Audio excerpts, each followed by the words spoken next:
Today, I'm joined by Phil Bloomer, the founder of PMB. They're a lean agency hiring manufacturing, industrial, and engineering across the Midlands and wider across the UK. Phil's built a business that has survived and grown in a market full of labour shortages and sometimes flat demand by being ruthlessly practical about his tech stack and business development. Not Just a Recruiter is the Recruitment Leader podcast where we dive into how agencies have survived, thrived, and grown in competitive and turbulent markets. In today's episode, we'll dig into the key investments that Phil has made and how his personalised outreach beats any generic automation. We'll also go into the real levers that have kept him and his small specialist agency profitable. In today's episode, you can expect some candid stories about what's actually been keeping founders like him awake and what to do about it. Hello, Phil. It's lovely to have you on here. Thank you for having me. Nice to be here. Of course. We'll get straight into it and straight into your market and where PMB operates. What kind of roles and what kind of clients do you guys focus on? Sure. So our market is predominantly manufacturing, but we work across anything that can be described as manufacturing or industrial markets, which includes things like renewable energy, recycling, and energy to waste to energy, those sorts of environments. But the backbone is manufacturing, and it's all mid to senior. So anything from skilled engineers on the shop floor up to the board is where we live. And what are some of the key changes that your market has seen in the last 12 to 18 months, but also over the years as well? Over the years, the markets that I work have just become better and better and better at efficiency gaining, about improvement, about trimming waste, saving costs, and really sort of, driving that sort of continuous improvement, sort of Six Sigma, world-class manufacturing driven culture, and really innovating to do what they do better, leaner and greener. Obviously, the green energy thing has been a huge thing in the industry for the last decade now or more. More recently, I think the thing that's impacted the market the most is the economy and the taxation environment. The last budget really sort of hurt the industry. It's certainly not done anyone any harm. The hike in the national insurance costs and the living wage, it's had a real impact on investment, growth, and the job market as a whole. But that said, the skilled market, there are still thousands of manufacturing jobs out there at the moment on job boards sat unfilled because of the skill shortage. So on one hand, we've got companies holding back on investment and growth because of the costs, but on the other hand, we've got companies really struggling to find and hire key skilled people that would allow the growth and to meet the demands that they've got now. So two sides to the coin there at the minute. I don't think that there's a market, a client base, or any client that's not affected by, like you said, by the economy in one way in another, either side of the coin they're on. Given those patterns, how have you seen that those expectations on recruitment agencies and on you guys as well, how are those expectations shifted from clients in terms of like the speed they want to hire, the price they're looking to pay for recruitment agencies, and also the service that they now expect of you? Yeah, I think the big shift, especially in a flatter jobs market, is that historically in busy markets, we go back to periods like 2020 where it was raining vacancies. Everybody was hiring, and the recruitment agency market was in huge demand. Now in a flatter market, I think the shift is that companies have to do more for their money. I don't think it's necessarily about squeezing people or squeezing recruitment companies financially. I'm sure that happens, but the truth is that organisations are willing to pay for value when they see it, and it's very rare that I find that employers will quibble over 1 or 2 or 3% in a fee, in an agency fee, when there's true value being offered through your service offering. So, but that's the whole discussion of sort of contingency, multi-agency, fastest CV first, and and losing all of the quality in a process. From that point of view, to shift into a proper partner that's going to use advanced tools. There's going to be able to give you things like psychometric assessments, like, video interview tools. There's lots of stuff you can put around a process to create value, to improve onboarding and support onboarding, training plans, post hire, improve retention. There's a huge amount that you can do. And if you can bring all that to the table, then fees are very rarely an issue. But while the job market is flat, value is also key I think, in being able to win business and to get employees talking to you. You mentioned the psychometric testing, which is something that you guys offer. Is that something you always have done, or is that something that you bring in as a new offering? Yeah, it was something that we brought in, so we didn't do it from day one, and we brought it in a little bit later, along with the video interview platforms that we use, and it was really about a shift, because we're still quite a young business. So when we started, the same as any new startup, your priority, I think, that at that point is, we just need to get work on. We just need work on. We just need invoices out the door. We just need cash in the bank, and that's kind of where you start. And I think that's where most people start. But then we were very fortunate that we got to a point where we'd achieved that. We'd had some success. We'd got some cash in the bank. And then it was about the evolution of our services and through conversations with clients as well, and understanding what customers want, what resonates with them. And we sense check this. We started by going out and talking to existing customers and saying, how would you feel if we introduced this? And could you see any value in that? And the response that we got from people was extremely positive. So that's where the introduction of those services came from. But then with those services now in place, when we have new conversations with new clients, the amount of value that we can bring to the table, the amount of options that we've got around structuring and processes, it's the difference between being a partner and a commodity supplier, I think. And, and when you can do that, when it comes to fees, when it comes to talking fees, it's very rare we find ourselves now in a situation where we're really being sort of screwed down on pricing. I mean, obviously there's, attempts to negotiate are always there, but most people are unlikely to quibble over paying for value when they Yeah. can see, Positioning yourself as a growth partner, and like you said, rather than a commodity, always begins with business development and the outreach that you're making and the way that you're positioning yourself from day one on that first initial outreach to any clients. I know that you guys use very much video-based outreach. So what does a typical sequence look like? Yeah, we learned through making mistakes, what doesn't work. I think there was a point there where we tried to introduce automation and completely automate business development, and the truth is, it just didn't work. It doesn't work. It was a mistake. So we've moved away from that now, and what we've opted for is lower volume outreach. So we're not sending mass email campaigns. We're not automating hundreds of messages, through LinkedIn and that sort of thing, but hyper personalized campaigns. All of our campaigns start with an introduction, a video introduction, hyper personalized, 60 seconds video, one-to-one, sent normally through LinkedIn.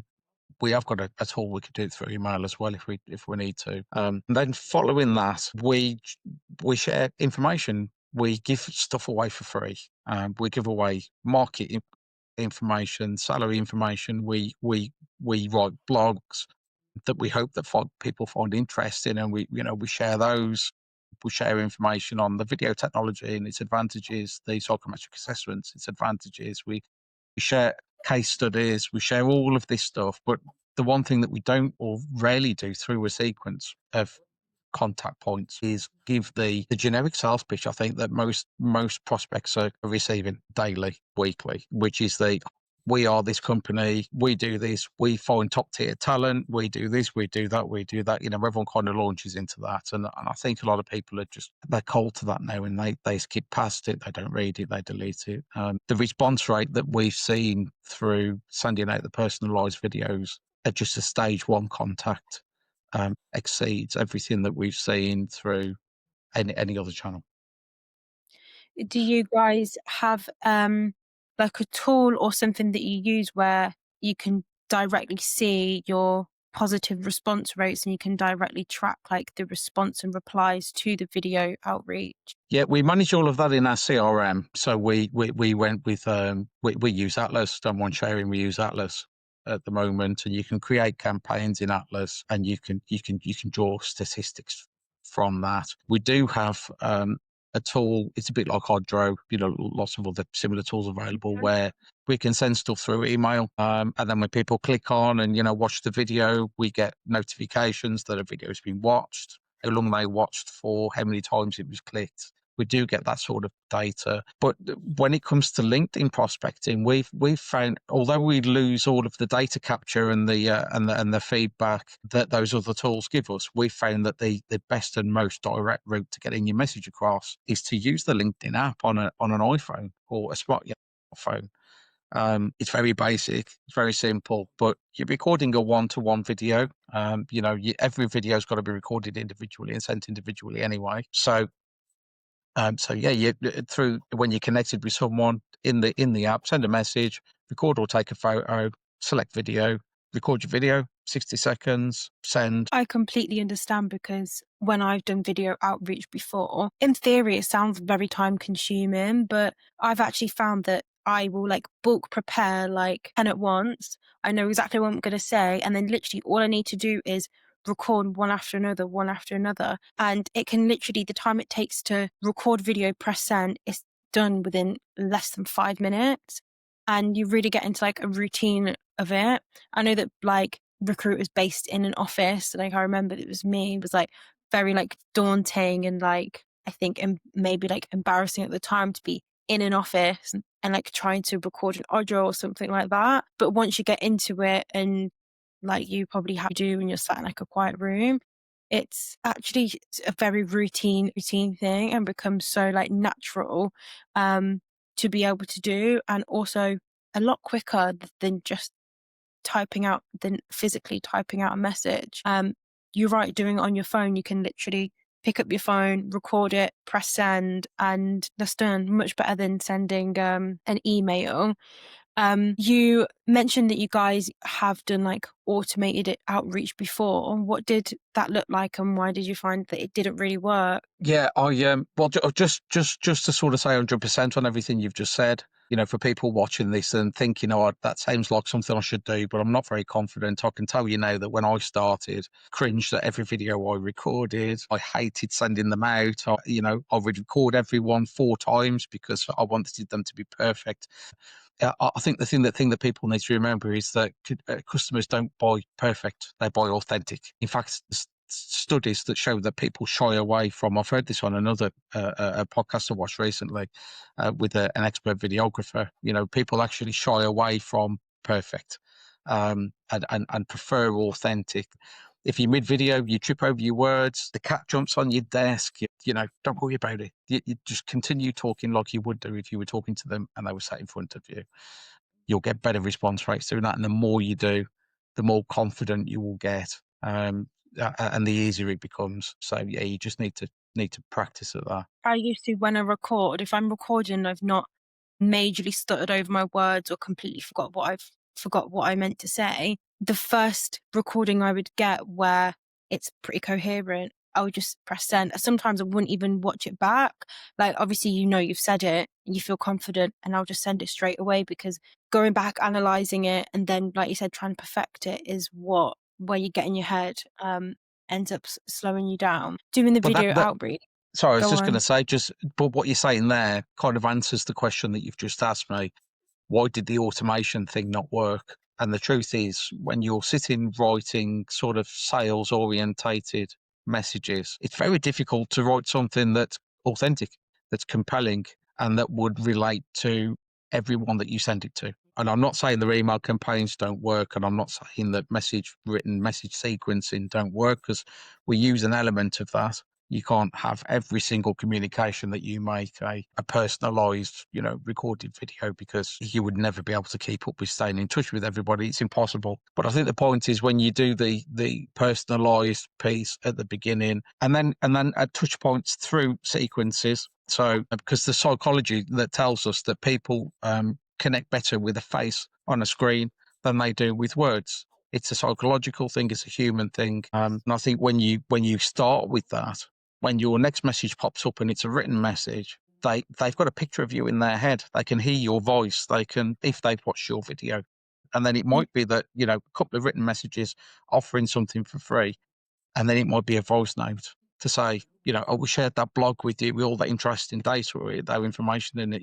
Interested to know, did you read it? What do you think? Let me know what you think. But it's those personalised touch points through a sequence rather than necessarily at every stage. I think that's the key. But with the completely automated stuff, how is it any different to everyone else out there that's just using completely automated written sequencing? You're one of 1,000 then, aren't you? And that's the difference. Like you said, this psychologically, the video outreach makes a difference anyway, and having that human touch. What kind of message do you feel landed with your audience? Like, what is like a consistent way you approach each video that you're going to record? It starts with taking a few seconds to look at someone's profile. I think there's a temptation, or there may be a temptation in people to say, well, you know what, I can record one video and just start it with, hi, look, thanks for connecting. Say what I want to say, 60 seconds, and then send that same video to everybody. And there's no reason why that wouldn't work to an extent. I think the thing that makes the difference is taking the second to look at someone's profile. I'll give you an example. This afternoon, have been going back through old LinkedIn connections, looking at people I connected to 10 years ago, and seeing how their career has grown over 10 years. So when I'm recording my video, bear in mind these are all just roughly 60 seconds. I'm able to go into, first name. We've been connected 10 years. I've spoken for a long time. Looking at your profile, you've had a brilliant career, and you've done well over the last 10 years with X company, and I hope things are going well for you, that X company now. Look, I just wanted to share, and then I'll share my message. But it's those little points of reference that give people a reason to listen to the last 30 seconds, I think, in a lot of cases. Yeah, rounding it off, I think the essence of what you're saying and the overall message isn't that much different to what you would say in like an email message, but it comes across and connects so much better because you are literally on a video and someone is watching your lips move and say it.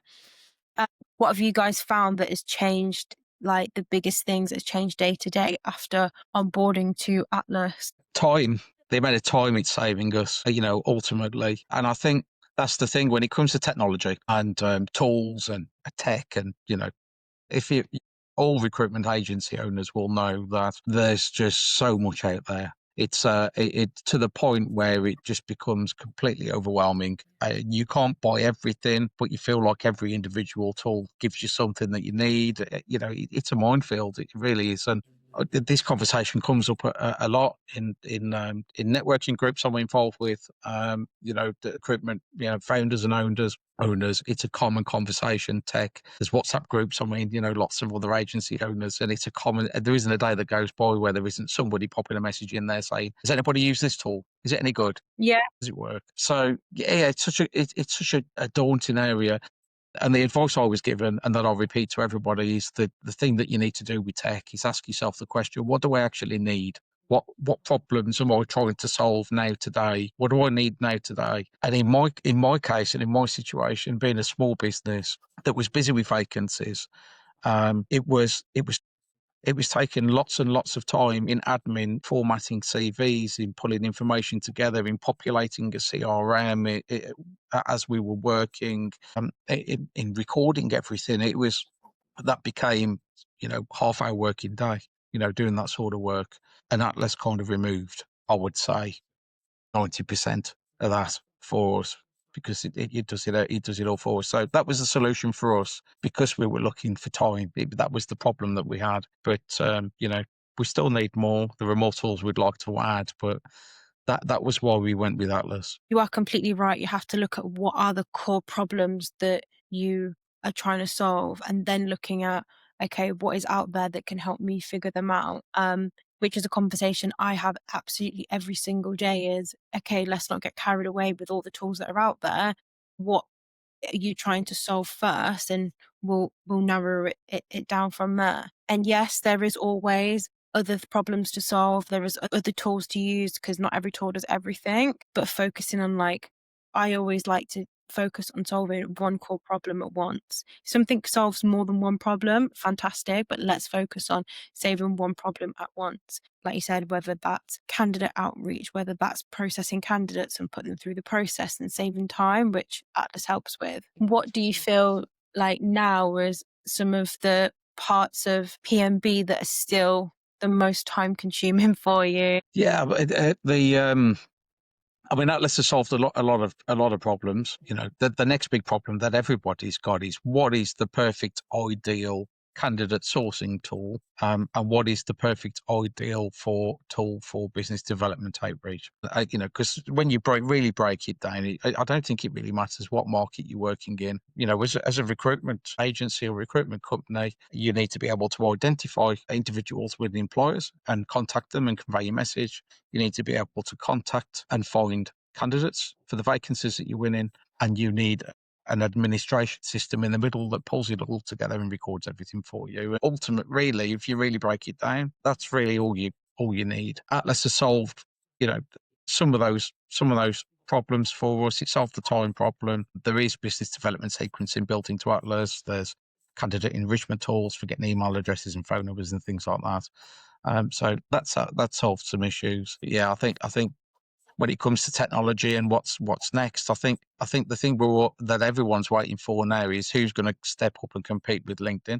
Maybe, you know, LinkedIn's extremely expensive. It's still the best tool out there. You've got a recruiter license, you know, it's still the best tool out there for outreach to people, but it's ridiculously expensive. I think that there are tools that coming to market now, there have come to market that you know, point towards presenting themselves as potential replacements. You've got things like Apollo and Juicebox and other tools, but the feedback that I get from people is these are things that sit quite nicely next to LinkedIn and not necessarily a replacement for LinkedIn. Yeah, but this depends on your market, of course. True. The leverage LinkedIn has is that a lot of other places, a lot of other platforms like Apollo, drawing their data from LinkedIn anyway. So LinkedIn's leverage is that they are kind of the first point of data. And where a lot of the, like I said, platforms are getting their data from anyway. Like you said, there is a huge amount of tools, platforms out there already. What are some other experiments or some other tools that you have tried, whether that's AI and automating certain processes? What are some of those experiments you've tried that didn't quite live up and you guys have had to let go? Yeah, we have experimented with things that haven't quite worked. We've learned some lessons. I mean, we trialed a tool called SenseBark for a bit, which is an AI driven video platform. The principle behind SenseBark is you record a video, and instead of me saying "Hi Lois," I say "Hi," and then there's a placeholder word. So I would say the word they use is watermelon. So I would say "Hi watermelon," and then I'll record the rest of my video. And then through uploading the data, whether it be through CSVs or wherever you're pulling from, you can then, SenseBot will then generate that video for every contact that you upload, and they will replace the placeholder word with the first name of the person in your voice. Interesting. Which sounds amazing. It sounds amazing. So we thought that it was possibly an avenue to go, okay, we can do hyper-personalized videos at scale, addressing people by name, but only record one video. What a great time saver. That was the way we looked at it. But the truth is the technology is not quite there. It's not quite there. And if you do 10 videos, if you watch 10 back, there'll be 3 or 4 in there that look perfect. The lip syncing's perfect. It sounds like you would never know. But then there would be 4 or 5 where you can kind of tell. You can tell. But that comes back to what we were talking about before, that authenticity. People buy authenticity. Yeah. And I think you can really tell when you're getting that. And the truth is there isn't a shortcut to authenticity. I don't think there is. It's about putting the time in, putting the work in, being yourself, putting your personality into everything. You know, there's a place for AI. Of course there is. We use it a huge amount of AI in our blog writing, in all sorts of things. You know, CRM has got AI built, you know, it's built around AI, but you've got to be able to put your stamp on things. So those are the things that we've tried that really haven't worked for us. You know, we've tried tools to replace LinkedIn, but then we found ourselves back in LinkedIn because we haven't quite found what we're looking for in some cases, researches. We found profiles in tools outside of LinkedIn when we're sourcing that didn't come up in our LinkedIn search. But then we found 3 or 4 in LinkedIn that didn't come up in the other tool. So yeah, it's difficult. And you can't get everything to work perfectly the way that you want it to, I think is the lesson. What I really appreciate is even though you're a small team, it's you and you have somebody else with you as well, is you have definitely not let your size hold you back, and you've definitely experimented and tried new things and really like pushed your processes and seen what works and iterated, which is a huge benefit. And you can be like nimble when you can be adaptive like that when you are a small agency. What advice would you give now to other founders? They're trying to stay lean, they're trying to keep up to date as much as they can with technology and different tools, and also, you know, being like financially conscious as well. What would your advice be to them? I think the first piece of advice, I mean, if you're just starting out, it's day one, you're starting at the very beginning, everything offers you a free trial. Use them all. Use them all. I think you have to do that early on. And don't be too quick to rush out. Because a lot of people that are starting up will come from an agency background where they've always had a recruiter license, or maybe they've worked in house for a bit and they've had recruiter licenses and things like that. The expensive, really nice to have tools. And the truth is, we didn't have anything like that for our first year. We chose in the beginning to wait, to run with as leanly as we possibly can, and then to start adding things later on when we were making some money. And that's worked perfectly for us, because I can tell you, if we'd spent all that money in the beginning, our first year would have been much harder than it Yeah. actually was in the end. And I think the other thing that I would advise people to do is find support groups, find networks that can help you. I joined early on a group called the Team Network. Most people will have heard of them. Andy Dunn at the Team Network and all the team there have been fantastic. Um, and that's my I suppose almost like my emotional support group. It's turned out. But when you're working away head down, and you're the one that's responsible for the business, for running everything, for growing everything, who do you ask for advice? Who do you go to when you don't know the answer? And joining Team Network, I've had to pay for it, of course, but it's more than paid for itself, more than paid for itself. And through joining an associate, there are others out there similar to Team Network, but through joining Team Network, my own personal experience, I've had all of my recruitment advertising discounted. I've received lots of free training. I've collaborated with other team members. We've shared vacancies and candidates, and we've actually made money together. It's not been a huge amount this year so far, in this financial year, sorry, should I say, for me, which kind of started in April, but we're already up to about £20,000 this year through collaborating with other team members, other recruitment agencies that aren't necessarily the enemy. They can be your, real support. So yeah, I think that's the advice that I would give. Run lean, use all the free trials, find your network, find your support groups, and the right networks and support groups will offer financial savings and incentives and things like that as well. It was a huge help for me in the first year. That's really nice, and it is really refreshing to hear that perspective of, like you said, other recruitment agencies can also be a support network, even if they are in the same market as you. They're not always, it's not always a competition between you, where I feel like recruitment can be very competitive. So yeah, that's a really nice sentiment. Thank you.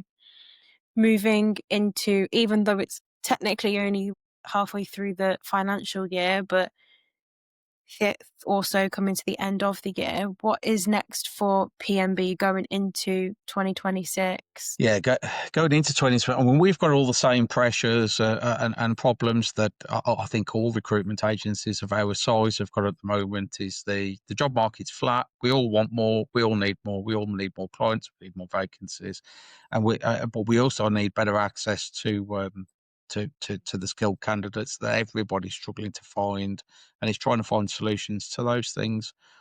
Our outreach and the videos that we're sending out and all of that, that's working extremely well for us. Um, And I think we've got something in there that's working for us. But moving forward, it's about growth now. We've been very fortunate that so far we've got ourselves to a point where we've got a sustainable business.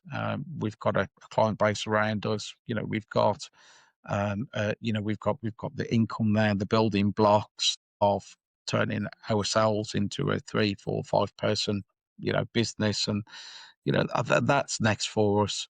But that in itself will bring all its own problems and challenges, of course. How do you do that? Do you employ in the UK? Do you outsource? Do you Hmm.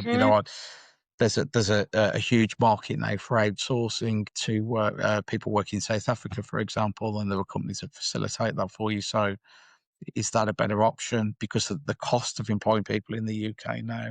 Another example of our government, squashing growth in our own job Yeah. market. People are outsourcing things because of the costs and the risk associated with doing it here. So yeah, what does that? But then that comes with challenges. How do you manage it? Is it going to be as effective?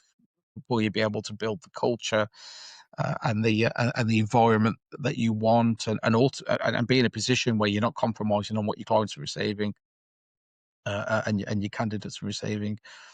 So yeah, some challenges ahead, but some positive, exciting challenges in that it's hopefully a period of a little bit of growth for us and some additional headcount. Thank you so much. It has been lovely to speak with you, understand a little bit more about PMB and your market, um, and as well learn some good things about business development and how to grow your tech stack. So thank you so much, Phil.